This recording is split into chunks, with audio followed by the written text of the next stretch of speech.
हाँ तो मेरे भाइयों, आप सभी को नमस्कार। हमारे YouTube channel added VSP student learning centre में आपका स्वागत है। तो मेरे भाइयों, जैसा कि मैंने आपको पिछले वीडियो में नंबर सिस्टम पढ़ा रहा था, तो उसमें आपको बताया था कि नंबर क्या होते हैं, डिजिट क्या होता है। जब नंबर दिया रहेगा तो आपको डिजिट कैसे निकाल पाएंगे, और जब डिजिट दिया रहता था तो नंबर कैसे निकालते थे, ये सब के बारे में मैंने आपको चर्चा किया था। तो आज नंबर सिस्टम में ही एक अगला कंसेप्ट है जिसको हम कहते हैं डेसिमल। और डेसिमल को हिंदी में क्या कहते हैं, दशमलव। डेसिमल जो होता है वो दो टाइप का होता है। पहला क्या है, पहला है टर्मिनेटिंग डेसिमल और दूसरा है नॉन टर्मिनेटिंग डेसिमल। ठीक है, इसको हम हिंदी में कहते हैं शांत दशमलव और इसको हम हिंदी में क्या कहते हैं, अशांत दशमलव। अब मेरे भाई, शांत दशमलव हम आज चर्चा करेंगे। तो शांत दशमलव में पहले देखते हैं शांत दशमलव होता क्या है, इसको एग्जाम्पल देखते हैं। तो शांत दशमलव के जो एग्जाम्पल हैं वो है मेरे भाई इससे, जैसे मान लीजिए शांत दशमलव जो एग्जाम्पल है, अगर हम आपको कहें कि 5.389 और दूसरा मान लीजिए आपको दे दिया जाए 0.86, तीसरा अगर आपसे कहें हम 10.9, ये सब क्या है, ये तीनों आपके शांत दशमलव हैं। अब शांत दशमलव होता क्या है, अब शांत दशमलव मेरे भाई ये होता है कि दशमलव के बाद ये जो दशमलव लगा है, यानी डेसिमल के बाद जो डिजिट हैं वो किसी पोजीशन के बाद क्या होंगे, स्टॉप होंगे, रुक जाएंगे। यानी कि दशमलव के बाद जो डिजिट दिए गए हैं वो क्या होंगे, किसी पोजीशन के बाद वो क्या होगा, टर्मिनेटिंग। टर्मिनेटिंग का मतलब होता है कि खत्म होना। किसी कुछ दूर जाने के बाद क्या होगा कि डेसिमल के बाद जो कुछ अंक जाएंगे वो खत्म हो जाएंगे, मतलब उसके आगे नहीं जाएंगे। यानी कुछ जैसे कि 10 अंक तक गए या 12 अंक तक गए या 6 अंक 7 अंक जितने भी जाएंगे, लेकिन वहाँ क्या होगा, उसके बाद वहाँ आगे नहीं जाएंगे, मतलब टर्मिनेट कर जाएंगे, यानी खत्म हो जाएंगे, उसके बाद वहाँ आगे नहीं जाएंगे। यानी किसी पोजीशन के बाद क्या होंगे, वो दशमलव के किसी पोजीशन के बाद क्या होंगे, वो संख्या क्या होगी, रुक जाएगी। उसे हम क्या कहते हैं, शांत दशमलव कहते हैं। जैसे यहाँ आप देखिए 5.389 यानी 3 डिजिट तक गया है, यहाँ 2 डिजिट गया है, यहाँ क्या गया, 1 डिजिट गया है। ठीक है मेरे भाई, अब हम अगर देखें यहाँ पे, तो मेरे भाई हमने क्या देखा कि अगर हम इसको अब फ्रैक्शन में चेंज करें, किसमें, फ्रैक्शन में अगर हम चेंज करें इसको, तो फ्रैक्शन में कैसे चेंज करेंगे, यहाँ पे देखिए गौर से। तो हम इसको क्या लिख सकते हैं फ्रैक्शन में, 5389/1 लिखिए, और दशमलव के बाद जितने डिजिट हों उतने आप जीरो लगा दीजिए। 3 डिजिट हैं, 3 जीरो लगाइए। और इसको अगर हम लिखे फ्रैक्शन में, तो मेरे भाई अंश में लिखिएगा 86, और दशमलव के बाद जितने डिजिट हो, दशमलव के बाद कितने डिजिट हैं, 2 डिजिट हैं, तो 1 लिखने के बाद आप 2 जीरो लगाइए। ठीक है, और यहाँ पर अगर हम देखें 10.9 है, यानी कि आप पहले 109 लिखिए, और दशमलव के बाद 1 डिजिट है, यानी 1 लिखने के बाद 1 जीरो लगा दीजिए। अब मेरे भाई, अगर हम इसको और अच्छे सुंदर से लिखना चाहें तो इसको हम क्या लिख सकते हैं, इसको हम लिख सकते हैं 5389/10⁻3। इसको हम लिख सकते हैं 86/10⁻2। इसको हम क्या लिख सकते हैं, इसको हम लिख सकते हैं 109/10⁻1 लिख सकते हैं मेरे भाई। तो हमने क्या देखा कि ये जो वैल्यू आ रही है टर्मिनेटिंग डेसिमल में, ये जो वैल्यू हमने यहाँ लिया था, वहाँ पे देख जो फ्रैक्शन वैल्यू मिल रही है वो अंश अपान हर में, तो जो हर वाली वैल्यू आ रही है उसमें 10 या 10 का क्या आ रहा है, पावर आ रहा है। 10 या 10 के पावर में वैल्यू आ रही है। यानी हमने क्या देखा मेरे भाई कि जो अंश और अपान हर में वैल्यू जो हमको मिल रही है, तो हर वाली वैल्यू जो है वो 10 आ रही है या 10 के पावर में वैल्यू मिल रही है हमको। तो यानी हम यहाँ से कह सकते हैं कि टर्मिनेटिंग डेसिमल में जो होगा वो हमको वैल्यू या तो 10 मिलेगी या 10 के पावर में कुछ वैल्यू हर वाली मिलेगी।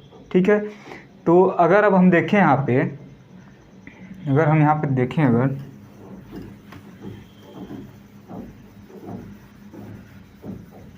कहना क्या चाह रहे हैं उसको समझिएगा अच्छे से। हम ये कह रहे थे कि मेरे भाई, हमने क्या देखा कि अगर अंश नोमिनेटर जिसको कहते हैं, अंश अपान डिनोमिनेटर हर, यानी कि अगर इसमें हम अगर किसी संख्या का अगर मल्टीप्लाई कर रहे हैं, अंश अपान हर में हर वाली संख्या में अगर हम किसी संख्या का मल्टीप्लाई करें, और मल्टीप्लाई करने के बाद यानी गुणा करने के बाद जो हमें संख्या मिले हर वाली, वो 10 आए या 10 के कुछ पावर में आए, यानी x मान लीजिए, कुछ भी पावर हो सकता है, 1 2 3 4 5 जो है जो ले, कुछ भी पावर आ जाए। यानी कि मेरे भाई अगर नोमिनेटर यानी अंश अपान हर डिनोमिनेटर और डिनोमिनेटर की वैल्यू में अगर हम किसी संख्या से मल्टीप्लाई करें और हमको 10 या 10 की पावर में कुछ वैल्यू मिल जाए तो संख्या वहाँ मतलब संख्या क्या होगा, टर्मिनेटिंग डेसिमल होगा। ठीक है, अब बात यह आती है मेरे भाई कि 10 या 10 के पावर में वैल्यू मिलेगी कैसे। अब तो हम जान गए कि हाँ सर कि हर वाली वैल्यू 10 या 10 के पावर में मिलेगी तो टर्मिनेटिंग डेसिमल होगा। लेकिन बात यहाँ पे फंसती है कि सर 10 या 10 की पावर में वैल्यू बनेगी कैसे। तो इसके लिए मेरे भाई जब आप दो या 2 के पावर में कोई वैल्यू या 5 या 5 पावर वैल्यू, जब आप 2 या देखिए मेरे भाई 10 मिलेगा कैसे, तो आपको मालूम होगा 10 जो मिलेगा एक ही कंडीशन मिलेगा। कब, जब आप 2 गुणे 5 करें तब आपका 10 मिलेगा। और इसके अलावा आप यहाँ पे 5 गुणे 2 करें तो वही सेम बात वही हुई। तो इसके अलावा आप किसी से भी गुणा करेंगे तो आपको 10 नहीं मिल सकता। ठीक है, तो आपको करना क्या होगा, जब हर वाली वैल्यू आपको 2 दिया रहे, या यह भी हो सकता है क्या कि 2 के पावर मान लीजिए x दे दिया, यानी कि कुछ भी दे दे, 2 की पावर x दे दे और गुणे 5 के पावर x से अगर हम गुणा करेंगे तब भी हमको क्या मिलेगा, 10 या 10 के पावर में वैल्यू मिलेगी। ठीक है, तो इसी पर हम आगे चर्चा करते हैं। अभी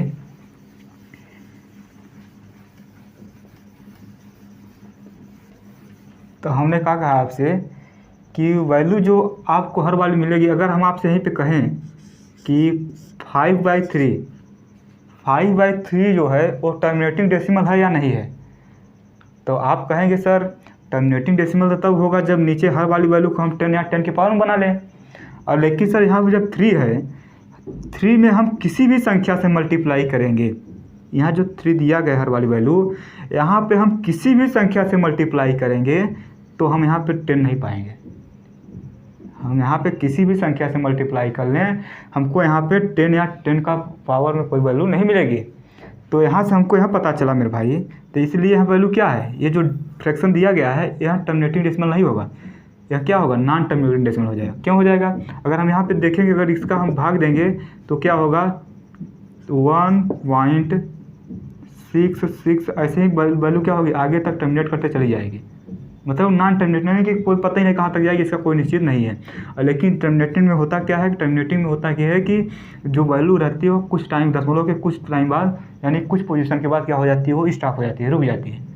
ठीक है, तो यहाँ टर्मिनेटिंग डेसिमल नहीं है। और टर्मिनेटिंग डेसिमल होने के लिए कंडीशन है कि जो अंश वाली वैल्यू रहेगी, यानी मेरे भाई जो अंश वाली न्यूमरेटर अपॉन डिनोमिनेटर वाली जो वैल्यू रहेगी उसमें 2 हो या क्या हो 5 हो, यानी 2 हो या 5 हो, या क्या हो सकता है कि अंश अपान हर वाली वैल्यू जो हो 2 के पावर x हो या 5 की पावर x हो। यानी कि मेरे भाई टर्मिनेटिंग डेसिमल में तभी होगा जब यानी कि अंश अपान 2 वाली वैल्यू, यानी कि जो हर वाली वैल्यू है उसमें 2 रहे या 5 रहे, समझ रहे हैं, या फिर 2 के पावर में कुछ रहे, यानी कि 2 की पावर में कुछ मतलब समझ रहे हैं। जैसे मान लीजिए हम आपको एक एग्जांपल के तौर पर ले लें 7/2, और दूसरा अगर हम एग्जांपल के तौर पर कहें कि 7/4, तो मेरे भाई यहाँ पे तो वही वैल्यू बना पड़ी। जब 2 की पावर हम x ले रहे हैं तो इसको हम 2 की पावर 2 लिख सकते हैं, यानी कि 2 के पावर में कुछ वैल्यू रहे, 5 की पावर में कुछ वैल्यू रहे, या फिर क्या रहे कि 2 रहे या तो 5 रहे। यानी कि हमको यह मालूम है मेरे भाई कि हर में जब हम 2 या 5 का मल्टीप्लाई करेंगे तभी हमको 10 मिलेगा। आप और किसी की संख्या से गुणा करेंगे तो 10 नहीं मिल पाएगा। तो हमको करना क्या पड़ेगा कि 2 के पावर में कुछ वैल्यू बन जाए या फिर 5 के पावर में कुछ वैल्यू बन जाए, तो हम वहाँ पे क्या करेंगे 10 बना सकते हैं। तो जैसे एग्जाम्पल के तौर पर अगर क्वेश्चन हम देखें,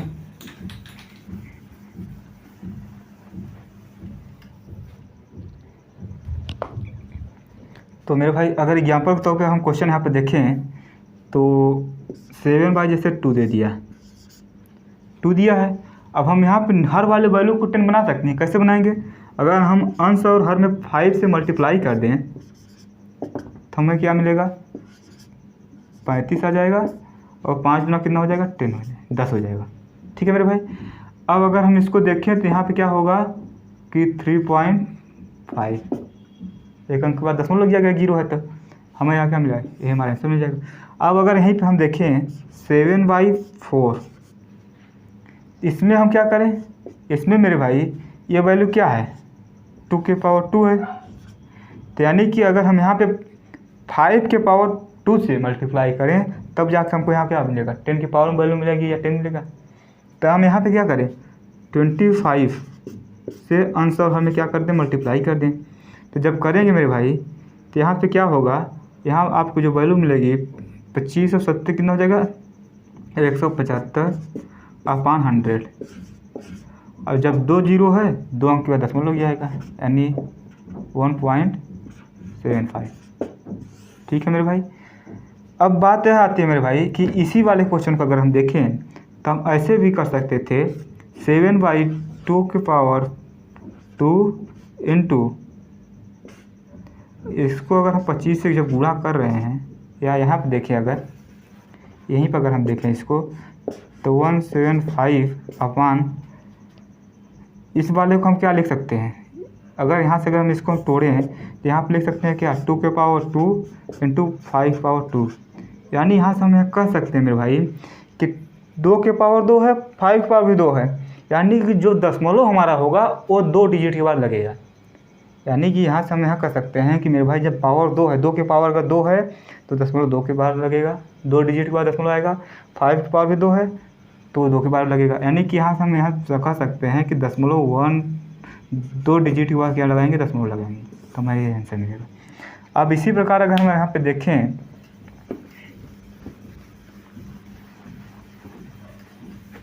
अब मेरे भाई अगर हम आके इसी पर डिस्कशन करें, अगर मान लीजिए आपको अंश अपान हर में दे दिया जाए 2 के पावर x या 5 के पावर x, ठीक है, तो आपका जो डेसिमल होगा ना वो इस तरफ से x डिजिट के बाद क्या होगा? आपका डेसिमल लगेगा। कितने डिजिट के बाद? x digit. x डिजिट के बाद आप क्या लगाएंगे? डेसिमल लगाएंगे। यानी कहने का मतलब ये है मेरे भाई, x क्या हो सकता है? 1 2 3 4 5 7 8। यानी अगर x 5 है तो 5 डिजिट के बाद आप क्या होगा? दशमलव आएगा। अगर x 5 के पावर 3 है तो 3 डिजिट के बाद क्या लगेगा? दशमलव लगेगा। ठीक है। अगर 2 के पावर 3 है तो 3 डिजिट के बाद क्या लगेगा? दशमलव लगेगा। यानी जो 2 के पावर रहेगा वो 5 के पावर रहेगा, वही क्या होगा? यहाँ दशमलव के बाद उतनी संख्या, उतनी मतलब संख्याओं के बाद क्या लगेगा? दशमलव लगेगा। ठीक है मेरे भाई। अब आते हैं आगे, क्वेश्चन देखते हैं। अब क्वेश्चन क्या है हमारा? क्वेश्चन है कि 7/20, इसको आप मतलब कि कन्वर्टिंग डेसिमल बनाइए। कैसे बनेगा? तो आप कहेंगे सर कि ये जो 20 है इसको अगर हम फैक्टर करें इसका, तो यहाँ पर हम पाएंगे कि 4 × 5। ठीक है। अब 4 को हम क्या लिख सकते हैं? 4 को लिख सकते हैं 2 के पावर 2, और 5 को हम क्या लिख सकते हैं? 5 पावर 1 लिख सकते हैं मेरे भाई। तो यहाँ पर अगर हम देखें मेरे अपान 2 के पावर 2 इंटू 5 पावर 1। अब यहाँ पर अगर हम 20 देखें तो यहाँ पे भी 21 है, इसको हम ऐसे लिख लिए। लेकिन मेरे भाई जो 20 है यह न तो 10 में है, यह क्या है? यह 10 में नहीं, न तो 10 में है, न तो 10 के पावर में कोई वैल्यू है। तो यहाँ पर हम 10 या 10 के पावर में वैल्यू बनाने के लिए यहाँ पे हम क्या करेंगे? पहले 5/5 से क्या करेंगे? अंश और हर में गुणा करेंगे। तो यहाँ पे जब हम मल्टीप्लाई करेंगे तो यहाँ क्या मिलेगा? हमको 35 आ जाएगा।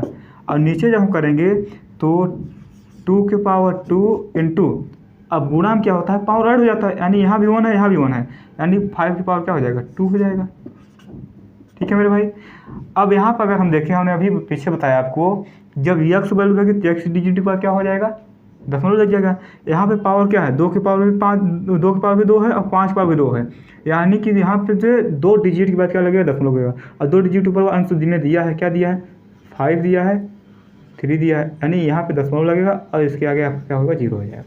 ठीक है, ये आपका क्या आ जाएगा? आंसर हो जाएगा। ठीक है मेरे भाई।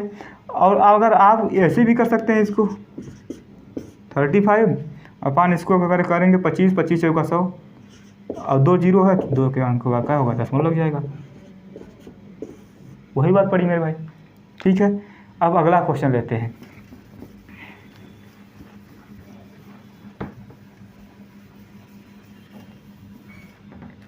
अगला क्वेश्चन क्या है? अगला क्वेश्चन अगर हम लें 7/8, क्या ले रहे हैं 7/8, तब हम क्या करेंगे मेरे भाई, आपको मालूम होगा ये जो 8 है इसको हम क्या लिख सकते हैं 2 की पावर 3 और 2 की पावर 3 लिख सकते हैं। और टर्मिनेटिंग डेसिमल जब हमको लाना है तो आपको पता होगा टर्मिनेटिंग डेसिमल तभी बनेगा जब यहाँ पे हम हर वाले में क्या लें 10 लाया, 10 का पावर वैल्यू बनाने। तो 10 के पावर वैल्यू कब बनेगा, जब यहाँ पे 2 की पावर 3 है, तो अगर हम अंश और हर में 5 की पावर 3 से क्या कर दें, मल्टीप्लाई कर दें, यानी कि 5 की पावर 3 से जब हम मल्टीप्लाई करेंगे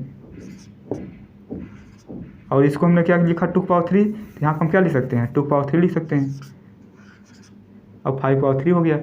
अब यहाँ पे हम क्या कर सकते हैं हमारे भाई, अब यहाँ पे हमने देखा है कि जो 5 की पावर 3 होता है उसका वैल्यू कितना होता है 125 होता है। 125 से जब हम साथ में गुणा करेंगे तो वैल्यू आपको आएगा 875। ठीक है मेरे भाई, 875 बटे 2 की पावर 3 इंटू 5 की पावर 3। अब आप यहाँ पे देख रहे हैं कि 5 और 2 का जब मल्टीप्लाई करेंगे तो 10 मिलेगा और 10 की पावर क्या मिलेगा 3, यही तो मिलेगा मेरे भाई। या फिर ऐसे आप खोल करेंगे तो 25 का 125 हो जाएगा। 125 में जब 8 का गुणा करेंगे तो आपको वैल्यू जो आएगी वो 1000 मिलेगी। तो वही तो सेम लिखा है मेरे भाई। अब अगर हम यहाँ पे देखें, यहाँ पे जब पावर सेम रहता है ना तो इसको हम इस तरह भी लिख सकते हैं। क्या लिख सकते हैं 2 इंटू 5 की पावर 3, यानी कि इसको हम क्या लिख सकते हैं 10 की पावर 3। कैसे, एक रूल होता है मेरे भाई उसको समझिएगा। अगर 1 की पावर m है इंटू b की पावर m है, ठीक है, तो इसको हम क्या लिख सकते हैं a इंटू बी की पावर m। ये क्या होता है, एक रूल होता है, उसको फार्मूला है, उसको समझिएगा कि अगर a की पावर m है इंटू बी की पावर m है तो a इंटू बी की पावर m लिख सकते हैं। तो यहाँ से हमने क्या देखा 10 की पावर वैल्यू मिल गई, 10 की पावर वैल्यू मिली ना, 10 की पावर हमको क्या मिला 3 मिल गया। और यहाँ को अगर नहीं मिला तब भी 2 कर सकते थे, 2 और 5 का गुणा कितना होगा 10 बन जाएगा। तो अब मेरे भाई अब अगर हमको करना होगा तो हमने आपको बताया है कि जो 2 और 5 के पावर में रहेगा उतने डिजिट के बाद आप क्या लगा दीजिए दशमलव लगा दीजिए। तो 3 डिजिट 3 पावर है तो 3 डिजिट के बाद क्या लगेगा दशमलव लगेगा, यानी जो हमको आंसर मिलेगा वो आएगा कुछ ऐसे, यानी कि 5, 7, 8 और यहाँ पर दशमलव आपका आ जाएगा और 0। ठीक है, ये आपका क्या हो जाएगा आंसर हो जाएगा। ठीक है मेरे भाई,